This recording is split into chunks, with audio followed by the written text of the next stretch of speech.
the World Cup champions of 1999.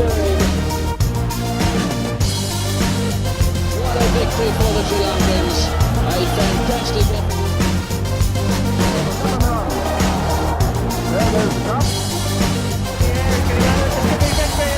Pakistan win the World Cup. A magnificent performance. Here's the man who's been largely responsible for us over the last. The first World Cup. That is Australia's joy. And England.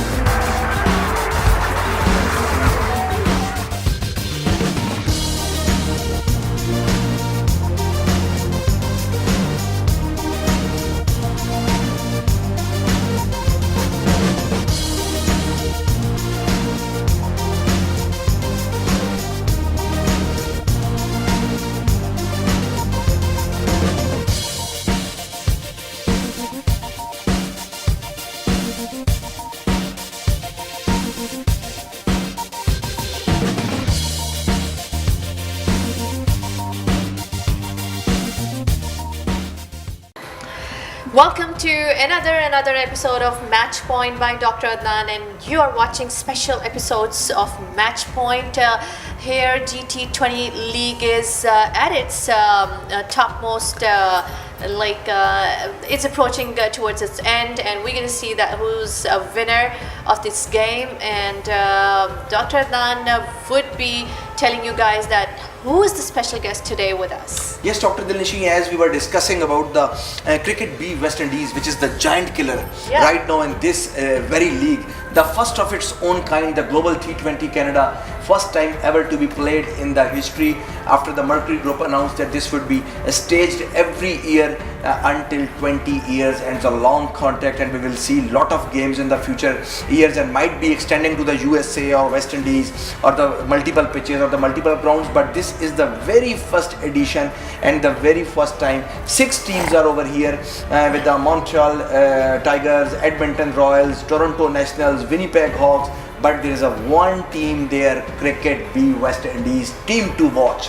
Yes. In the beginning, it was team to beat also in the tournament, and the first ever team which has reached to the grand finale of this first ever Global T20, and also moreover, first man Rutherford from this very team which has touched the magic figure of triple figure of 100. He has touched on this very ground, towering straight smashing sixes right in our media box, telling that boy, they are the best in the business right now in the Global T20.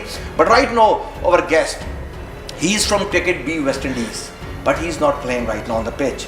He's the man behind. He is the brain behind Cricket B West Indies, and he is the motivator and the brain which is making them play on the field. He is from the same breed from where Jewel Garner, Wes Hall, Malcolm Marshall, Desmond Haynes, a known place, Barbados. Barbados is a place where a huge breed of cricketer we can proud of, and we can, for the hours we can sit and we can watch the videos of the batsmen, whether it is Haynes, whether it is Jewel Garner batting or bowling. A special place of cricket where West Indies have been unbeaten for so many years, unconquered Tigers in their den in Barbados, a special place. He was a fast bowler. He played from Barbados from 1982 to 83, and then 1986 to 87. He toured Zimbabwe with a young West Indian team in the 1983-84. He played for Transvaal from 87 and 88, and then from 89 to 90. And after when the West Indian team were playing under the Sir Vivian Richard, he was in those early days, he was the part of the team also, and the think tank behind the West Indian team, Roderick Orwell Estwick, is right next to us, the winning coach. Hello Roderick, how are you? Thank you. Hello, how are you? First of all, I welcome you on the Match Point, and I feel so privileged that the winning coach with a winning momentum is on the driving seat with us. So how's the feeling, how's the atmosphere, and what is your say on the first ever Global T20 Canada? Well, first of all, thanks for having me. It's a pleasure to be here. We haven't won yet. All we've done is get to the final. We've got to win the final on Sunday before we can be considered a winning team. But we've exceeded all expectations. You know, nobody gave us a chance of even winning a game in this competition. So the boys have gone out and they played good cricket. They played positive cricket. And you've asked them to be fearless. Just go out and enjoy. Just go and enjoy what you're doing. You've been given a great opportunity. I mean, the global T20 is an outstanding concept.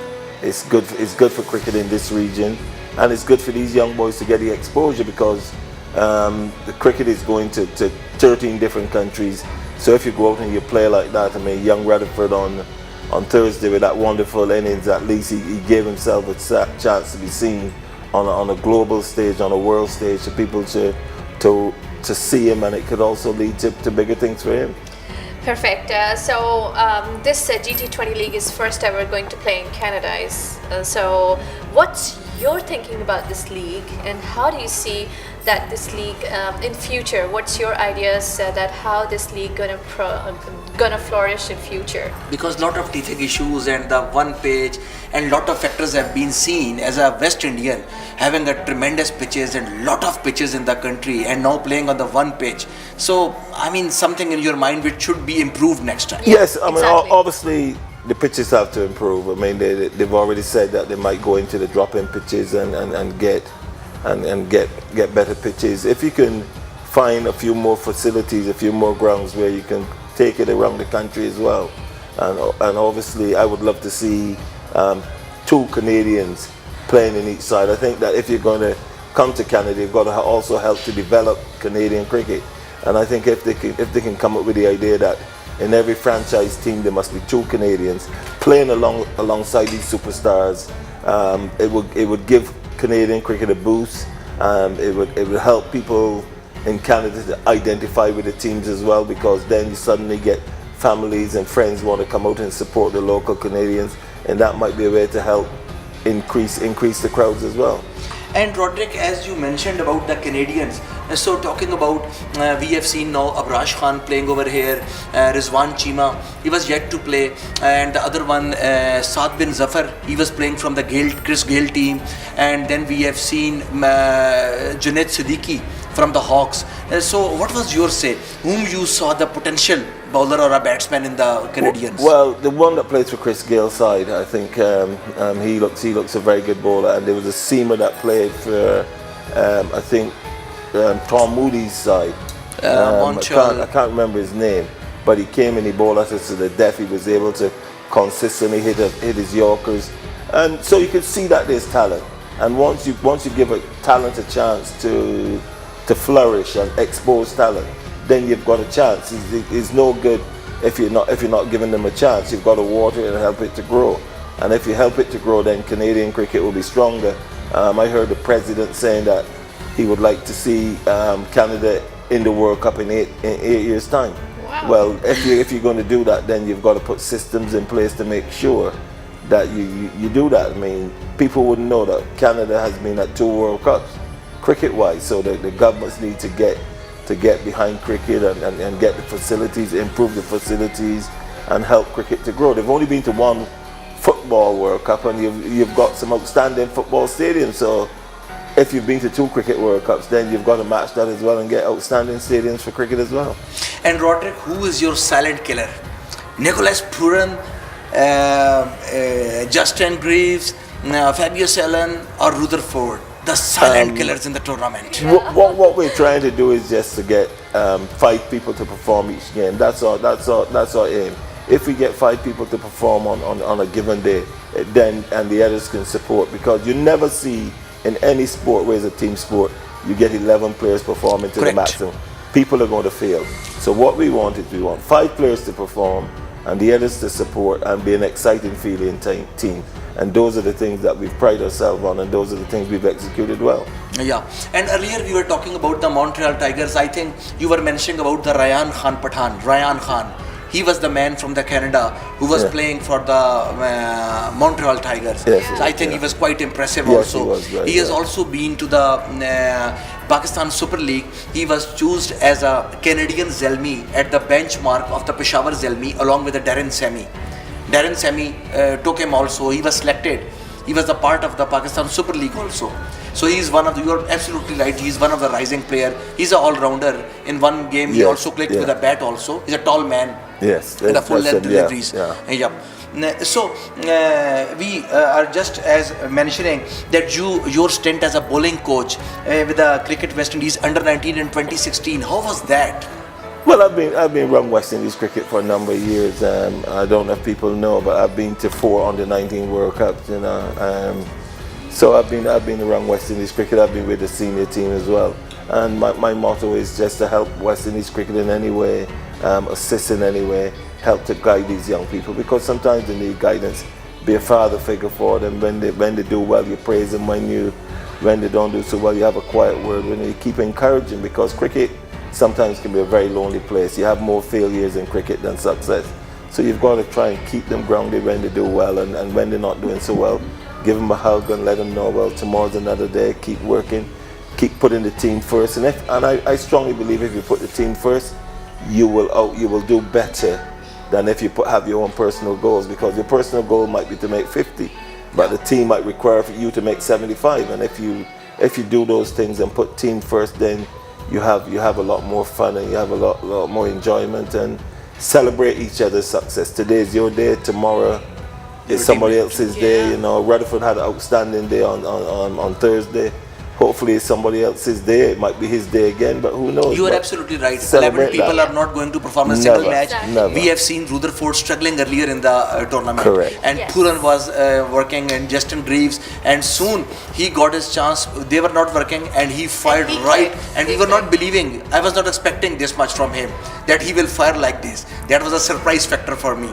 So, as a Cricket West Indies B under 19 coach, so you would be very familiar with these guys earlier, with the Puran and with the Greaves going to the World Cups. I've been to a World Cup, which far back is when Sunil Narang was a young man. Rutherford was not with you, I think.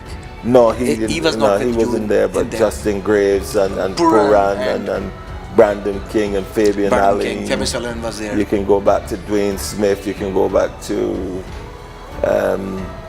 Pollard, Sunil Narang. You can go back as far as Dennis Ramdin, you know, Lendl Simmons. They've all at some stage come through the West Indies on the 19s, and I've worked with them. Andre Fletcher. You still keep a relationship with them. You know, I've worked with Chris at the senior level. So you tend to get close to the players, not too close, because you still got to discipline when they step out the line, but you try and keep that relationship with him. Yeah, so Rutherford is the youngster among those. Yes, he is the youngster, but he's a feisty youngster as well. He's quite aggressive. If you were watching the game, you would see him having a little bit of banter with Cottrell at the end of the game. They were going toe to toe, and it's good for the game. It's good, you know. Yeah. You don't want cricket too boring. You want a little bit of passion. You want people to wear their hearts in the sleeves, show a little bit of emotion. Typical bowler emotions. Yes. Because bowler always try to overcome the batsman. And you've got to stand up. You've got to stand up and don't back down and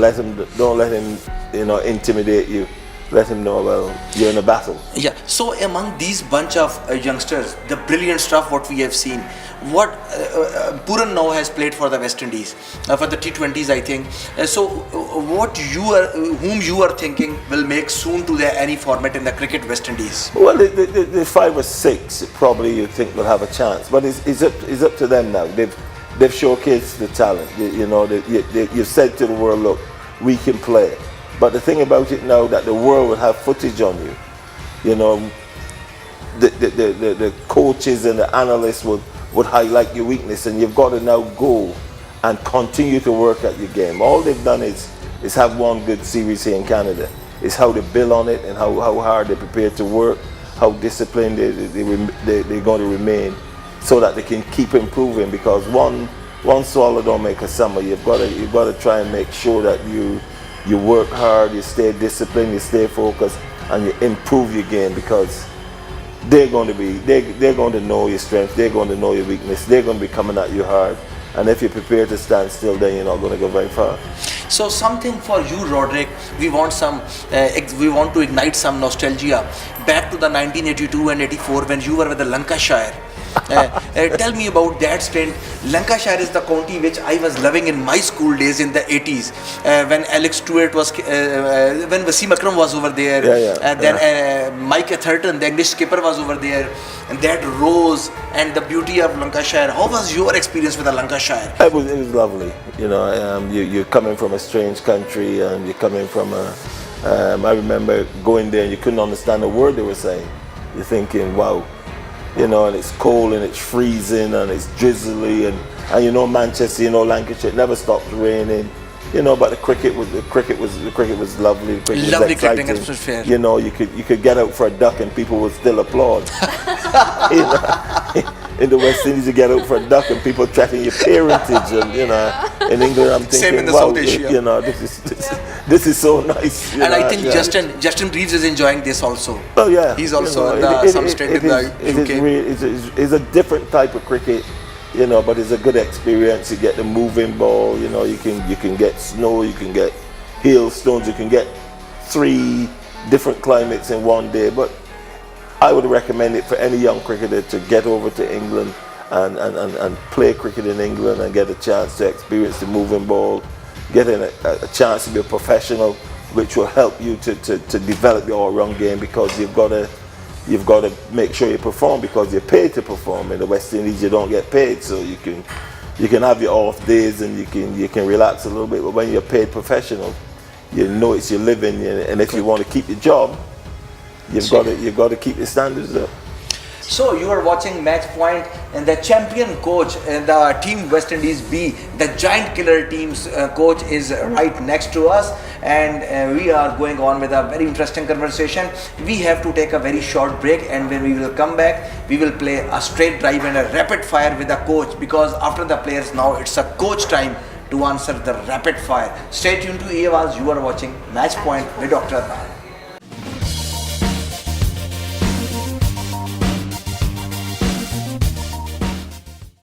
Welcome back to Match Point by Dr. Adnan, and you are watching a special episode of G20 League. We're gonna play straight drive with our guest, and we will see how he will answer these questions.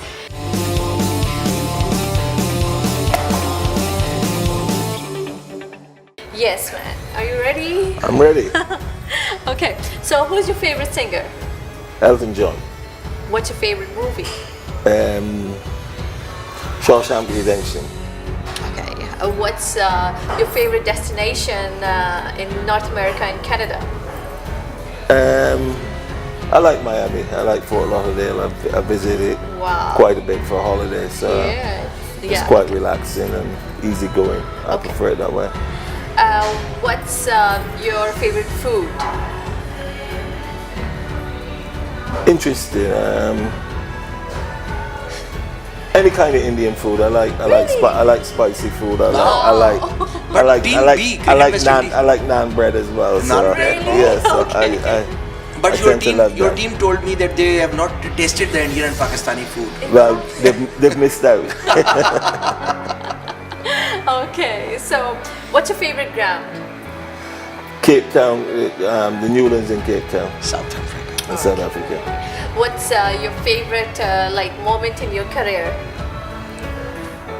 Winning that game yesterday, actually, I've had a lot of moments, but I was just so happy for these young men to see that that they can win this game and qualifying for the final without being given a chance, and it just shows you that if you believe, you can achieve.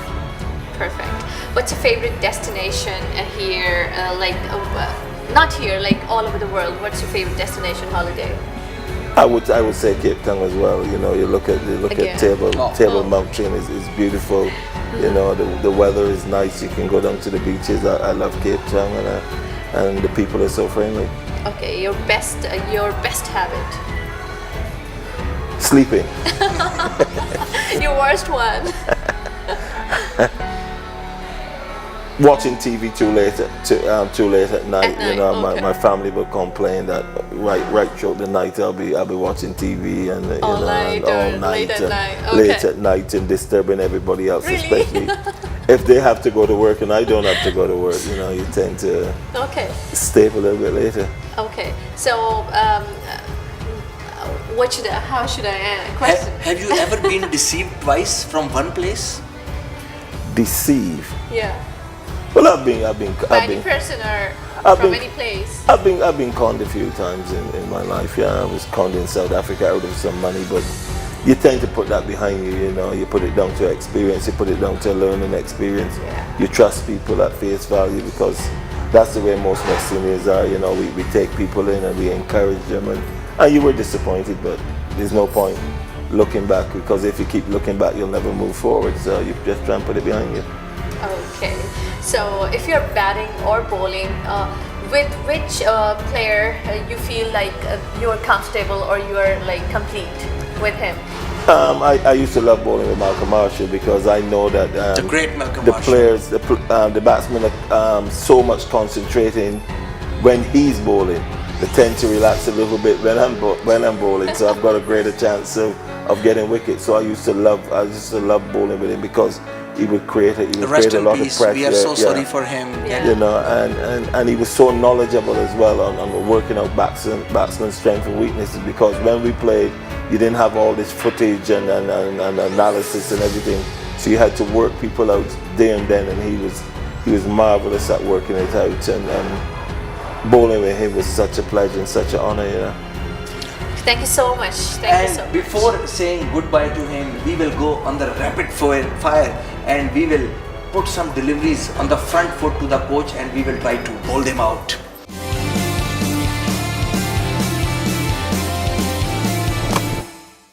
Best batsman you have ever bowled. Viv Richards, Best bowler you have ever faced. Alan Donald, Worst batsman you have ever faced. the worst batsman I've ever faced. Garnish Mahabir in Trinidad. Worst bowler you have ever faced. Someone in the Lancashire League, I don't know, some 60-year-old who would come up and bowl diddly doubles. Imran Khan, Kapil Dev, Ian Botham, Sir Richard Headley. Yours pick. Great all-rounders, great ambassadors for their countries. If you have to face Michael Holding, Andy Roberts, Jewel Garner, Malcolm Marshall, Wes Hall, whom you will try to avoid? Who I would try to avoid, who I would pick to face it would be Michael Holding because he had such a decent action and he had such a smooth action.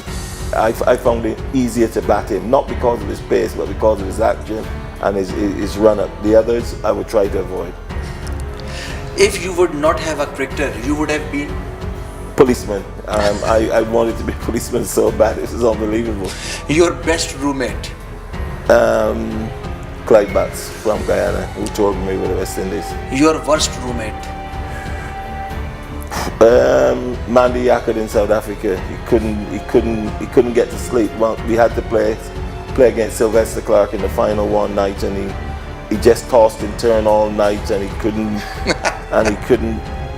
go to sleep. And Neil Radford, who played for England as well, who would be up at 7 o'clock in the morning, blow drying his hair and looking in the mirror for about 2 hours before he went to sleep.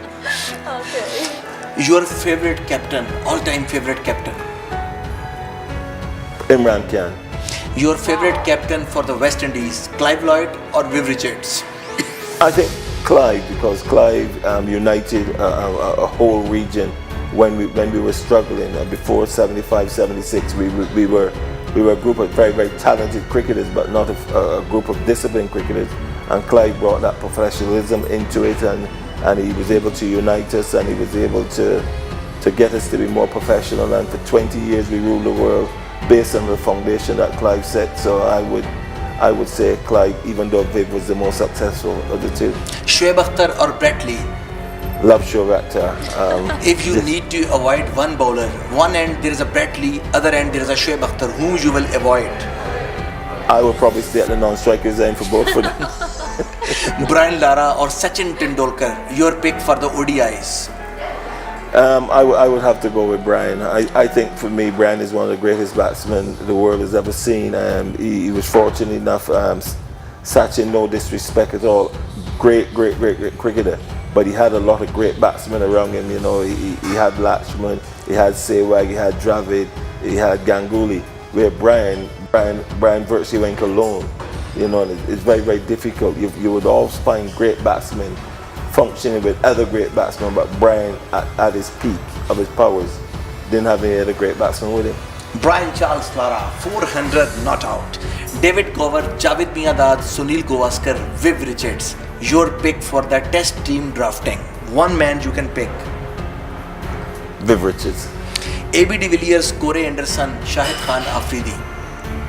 AB de Villiers. AB all the way. So we thank you very much, but before going, as you have hit some nostalgia in my mind for the Michael Holding and for those days of fiery West Indies, tell us something interesting. You share some dressing room story with us, or what in those days was going on when the cricket West Indies was at the peak, and what happened in the 79 and the 75, even 83. The West Indian was the superpower, and then suddenly the shift of power changed. The cricket became scientific, Australia dominated, and now all the teams are now at the almost on the same levels. About those dream days for the West Indies. Well, I will start with cricket back in the 80s. Our local first class cricket. I remember Barbados playing Jamaica in what you would call a final. You know, whoever won the game would win the Shell Shield. Our local first class season. I was walking out to bat and Malcolm Marshall just gotten out, cut off Michael Holding, and I was shocked to see a player crying coming off the field because such is the passion, you know, and you want to laugh, but you're still trying to be serious, you know, because he wanted to do so well for his country, even though in a couple of weeks they would go off and represent West Indies together. But when it came to local pride and representing your country, it was unbelievable. So, what do you think the one final word for you, cricket West Indies, seeing the peak of the 70s, late 70s and early 80s, where are those days gone? What should be the 1, 2, 3 steps to make West Indies to that point? Well, you've got to look that a lot of the world have caught up. They're getting bigger crowds than we're getting in the West Indies, so financially they're in a lot better position to put programs in place. But you know, once we can get some programs in place, this team here showed that the West Indies have got some talent, and there's talent in the Caribbean. It's just the systems. If we can improve the pitches, because in the 80s when we were very successful, the pitches were unbelievable. And I believe once you have quick pitches, the batting improved. If you look at India, you would see that the pitches in India have got quicker, and they've got better batsmen now, so they're number one in the world. And if we can get back to getting the pitches the way they were in the West Indies in the 80s and in the 70s, then I'm sure within a couple of years we can rise again. Thank you so much, Roddy. And thank you for having to my me. show, and we wish you the good luck. And I wish that the cricket West Indies may come with a shining colors. And we want you to pick the cup. Anyways, we picked the cup 2 days before the media team, but we want you to pick the cup, and we will be very happy for this young bunch of lads and fabulous clean hitting. Really, I loved that while seeing from outside the ground. And we wish you good luck. And this is the team to beat in the grand finale. Thank you. So this was Thank you so it much. from the winning coach. Dr. ADNAN Khan says you goodbye from here. Till the next episode, there will be a new superstar with us of the cricket. So still fingers crossed. Keep watching EMAs, keep watching Match Point. Time for me to sign off from here. Take care and bye-bye.